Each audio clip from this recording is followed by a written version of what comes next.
The Jagged Years of Ruthie J., a memoir of my life in the 1960s. Hi, I'm Ruth Simkin. Due to a set of complicated circumstances, I was institutionalized in a mental hospital in Maryland in the United States. One of the reasons that I was hospitalized was that I was diagnosed as having epilepsy. In those days, epilepsy was considered a mental illness, not the neurological disease that we know it to be today. Many people with epilepsy were put in mental hospitals and left there and forgotten. I was also assigned a psychiatrist who, from the minute I met him, I knew he was off. He became a mental patient himself and was carted off to a mental hospital about a year and a half after I was hospitalized. I write about all these experiences in my memoir, and after I got out of the hospital, I went back to school. I became a physician. I practiced family medicine for several decades. Then I became a palliative care specialist, specializing in pain and symptom management of dying people. Working with the dying teaches you so much about living. I never go to bed regretting not doing anything. I do whatever I need to do because I never know if I'm going to have tomorrow. I appreciate every second of my life. Why did I write the book? Well, first of all, I wanted to help sort out all my feelings of a very complicated time in my life. And also I think that there's some historical significance to documenting how different things were in the 60s, for example, gender inequality and attitudes about mental illness and epilepsy and sexuality. I'm often asked a lot of questions about my experiences, but three in particular. Do I forgive my parents? Do I forget about what happened? And how am I now? Well, yes, of course I forgive my parents. They were only trying to do what was right. That's all any of us are trying to do. My mom and dad really loved me and they really cared about me and they didn't know what to do with me.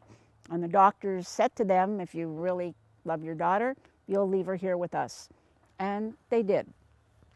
I found out years later that my mom tried to get me out every week that I was in the hospital, and my dad and I reconciled and became great friends for the last 5 or 6 years of his life. So absolutely, I do forgive them.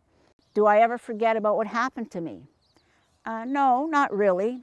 It was a pretty traumatic time in my life, and you can't really forget about things like that. But I don't dwell on them, and I do live a perfectly normal, happy life. There's times when I think about it, it all comes back to me, and I have to remind myself that I'm me now and I'm not me then. I did some pretty incredible things in those days. I wrote about all of them, well, most of them anyway, and I really understand how when you're dealing with survival, you do what you have to do to get by, and that's exactly what I did. But most of the time I have it in a place in my brain where it doesn't really disquiet me. You know, sometimes we have nightmares when we sleep, and sometimes we have nightmares when we live, but they end. Sooner or later, they'll end. So how am I now? I'm great. I'm great. I've had a really privileged and fabulous life. I love working as a doctor.